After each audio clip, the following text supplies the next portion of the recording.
Halo semua, senang jumpa lagi dan kali ini kita mau bahas tentang lebih baik mana antara beli mobil baru atau beli mobil bekas. Yang mana pada dasarnya beli mobil baru ataupun beli mobil bekas itu punya kelebihan dan kekurangannya masing-masing. Dan di sini kita akan coba ulas satu persatu hal-hal apa aja yang jadi kelebihan dan juga kekurangan saat kita memutuskan untuk membeli mobil baru atau membeli mobil bekas. Nah, pertama nih yang bakal kita bahas nih mengenai budget dan fitur.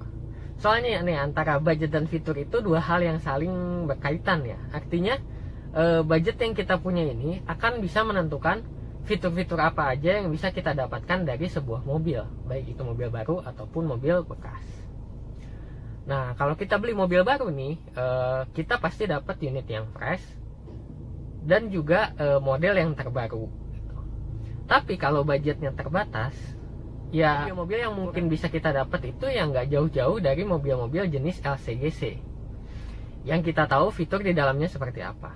Lain hal dengan kalau kita punya budget yang berlebih, tentu kita bisa dapetin pilihan-pilihan yang lain, opsi-opsi merek yang lain dengan fitur-fitur yang lebih menarik di dalamnya.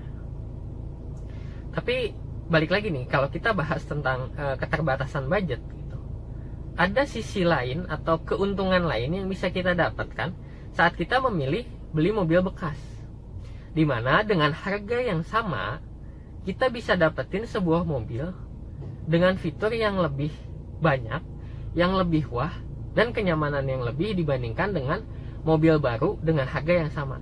Contohnya gini, kita punya budget 150 juta.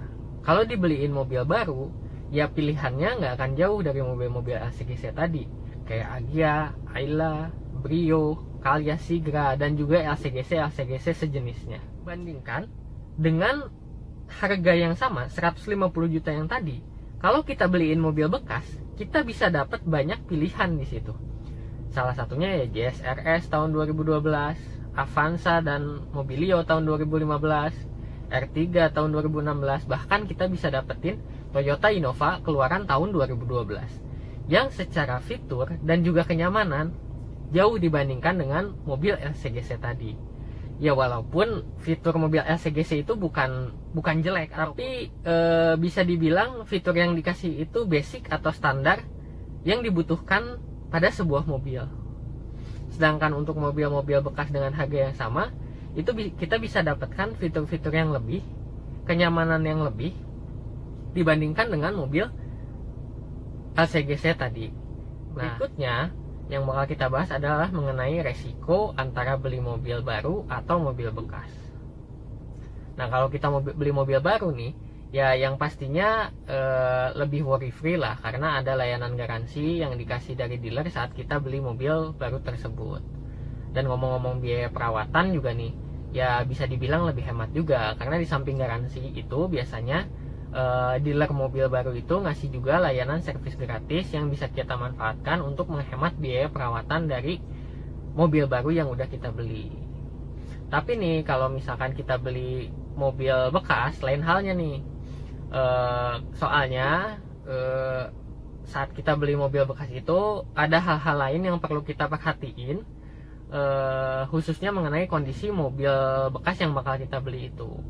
Jangan sampai saat kita mutusin untuk membeli mobil bekas dengan harapan bisa dapat sesuatu yang lebih atau fitur yang lebih yang tadi disebutin, malah kita harus ngeluarin biaya yang lebih besar lagi, biaya perawatan yang lebih besar, karena kita kurang teliti dalam melihat kondisi mobil bekas tersebut.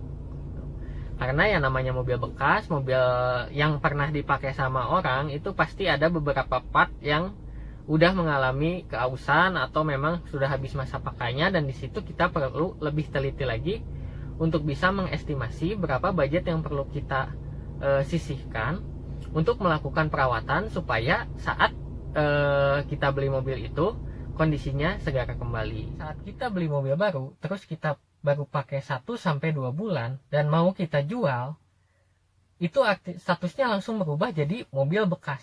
Jadi pasarannya juga bakal ngikutin pasaran harga mobil bekas, yang kemungkinan penurunan harganya itu bisa mencapai 20-25%. tergantung dari kondisi mobil yang mau kita jual itu. Lain hal dengan kalau kita beli mobil bekas, mau udah dipakai bertahun-tahun, mau udah beberapa kali ganti pemilik, ya tetap aja namanya mobil bekas gitu. Dan nilai penurunannya pun untuk mobil yang berusia sekitar 5-10 tahun itu biasanya penurunannya itu berkisar 10-15%, tergantung dari kondisi mobil kita itu. Bahkan untuk mobil-mobil yang dengan usia di atas 10 tahun, itu harga jualnya itu relatif lebih stabil. Ada faktor lain yang menentukan harga jual dari mobil bekas tersebut.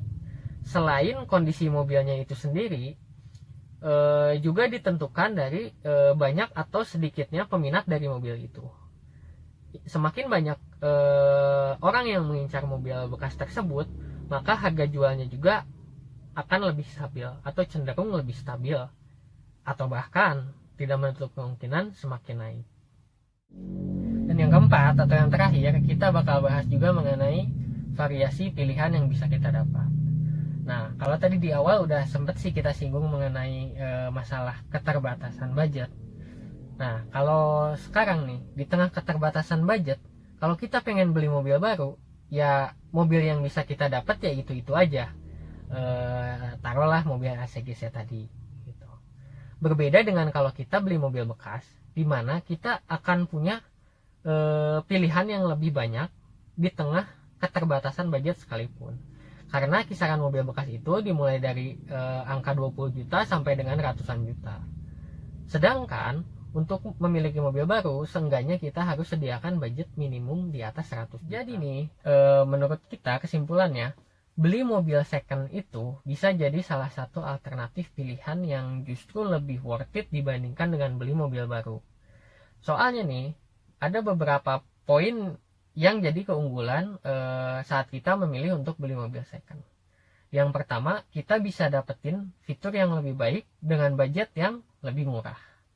Kedua, resiko biaya perawatan yang bisa kita minimalisir dengan cara teliti sebelum membeli. Yang ketiga, harga jual kembali yang relatif lebih stabil. Dan yang keempat, pilihan atau variasi yang bisa kita dapat juga itu selalu lebih banyak, walaupun di tengah keterbatasan budget sekalipun. Yap, segitu dulu aja yang bisa kita sharingkan kali ini. Kalau ada masukan atau tambahan, boleh tinggalkan pesan di kolom komentar di bawah ini. Dan terima kasih udah nonton, dan sampai jumpa di video berikutnya.